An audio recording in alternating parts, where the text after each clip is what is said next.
Yves Lefebvre est avec nous, secrétaire général du syndicat de police Unité SGP Force Ouvrière. Merci d'être là. Monsieur Lefebvre, des individus comme celui interpellé le mois dernier, il y en a beaucoup en France? Oui, bien sûr, il y en a beaucoup. Malheureusement, il y en a de trop, en tout état de cause. Mais j'en reviens quand même au travail de fourmi accompli depuis maintenant presque 7 ans, hein, même en amont, mais surtout depuis 7 ans par les services du renseignement. Ça prouve toute l'efficacité du travail au quotidien de mes collègues, de nos collègues, pour l'antiterrorisme. Mais on sait que ce genre d'individus, on en a malheureusement un grand nombre. Pourquoi? Parce que c'est ce qu'on appelle, je dirais, les Uber-terroristes, hein, excusez-moi la métaphore, mais c'est ce qu'à vaut, qui se radicalisent et qui ensuite prévoient de passer à l'acte avec parfois des projets très forts, très hauts.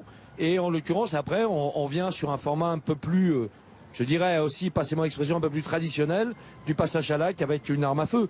Donc ça demande énormément de travail, énormément de présence. C'est impressionnant, mais là encore une fois, et qui plus est depuis le début de cette année, hein, ne serait-ce qu'en 2019, on arrive maintenant à presque une dizaine d'attentats déjoués. Alors justement, énormément de travail. Ils sont surveillés comment, ces individus, et quelles sont les difficultés d'une telle surveillance? Les difficultés d'une telle surveillance, c'est d'abord effectivement tous les moyens pour le faire.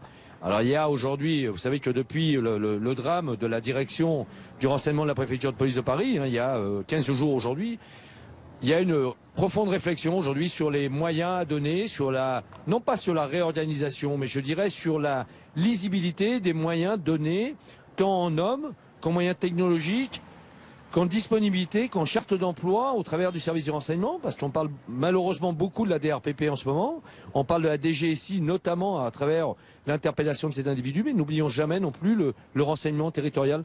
Donc nous, on demande, on prône effectivement une meilleure harmonisation de ces services, mais non pas une réorganisation et certainement pas une chasse aux sorcières à l'intérieur.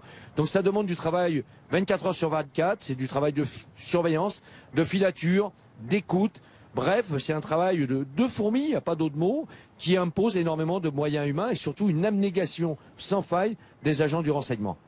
Une dernière petite question sur ce sujet avant de passer à autre chose avec vous, monsieur Lefebvre.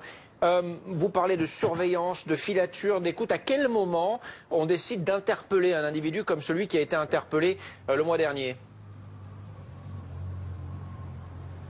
Je dirais quand les divers faisceaux je dirais, de présomption de passage à l'acte, et dès lors que mes collègues considèrent, avec tout leur professionnalisme, qu'il y a un risque avéré. C'est là, vous voyez, toute on marche sur un fil, hein, là-dessus. Mes collègues marchent sur un fil. Pourquoi? Parce qu'à quel moment on doit interpeller? Est-ce qu'on va interpeller suffisamment tôt ou trop tôt? Il faut aussi essayer de remonter pour savoir si l'individu travaille avec, je dirais, un réseau, avec un groupe, potentiellement terroriste ou déjà terroriste. Vous voyez, c'est très compliqué. Mais là, en l'occurrence, dès qu'ils ont senti qu'il y avait une volonté, manifestement, en fonction de ce qu'a dit Christophe Castaner hier, une volonté de passage à l'acte autrement qu'à travers le détournement d'un avion ou un 11 septembre à je dirais, 2019 ou 2020, là, ils ont décidé d'interpeller. C'est vraiment le moment. Et puis aussi, il faut avoir des éléments suffisamment probants pour que derrière la justice suive. Parce que ça aussi, c'est un problème. Une dernière question. Christophe Castaner reçoit les syndicats ce matin à Beauvau, où vous vous trouvez. On voit derrière vous le ministère de l'Intérieur. Budget, retraite, heures supplémentaires, suicide. Une première partie des heures supplémentaires dues aux policiers sera régularisée d'ici la fin de l'année. C'est ce qu'a dit hier soir le ministre de l'Intérieur. Vous attendez quoi, vous, de cette réunion, au-delà de ça? Déjà les heures supplémentaires, pour le moment, on ne connaît pas l'enveloppe qui va être allouée à payer une partie des heures supplémentaires. Aujourd'hui, on a le volume. Ces heures supplémentaires ont été, je dirais, cristallisées. C'est ce qu'on appelle communément un compte historique. Combien seront payés? On ne sait pas. Par contre, il y a un gros souci sur les heures supplémentaires. In fine, qu'elles soient payées, oui, mais à quel montant? Le problème aujourd'hui, c'est qu'on est sur des montants qui datent d'un autre temps, qui sont aujourd'hui, correspondent, je dirais, à peine à l'heure du SMIC, ce qui est bien évidemment totalement inacceptable en la matière. Et ce matin, il y a le gros sujet des retraites. Je suis très clair, moi, là-dessus. La réforme Macron, la réforme de Levron, on n'en veut pas dans la police nationale. Parce qu'on travaille 24 heures sur 24, de jour comme de nuit.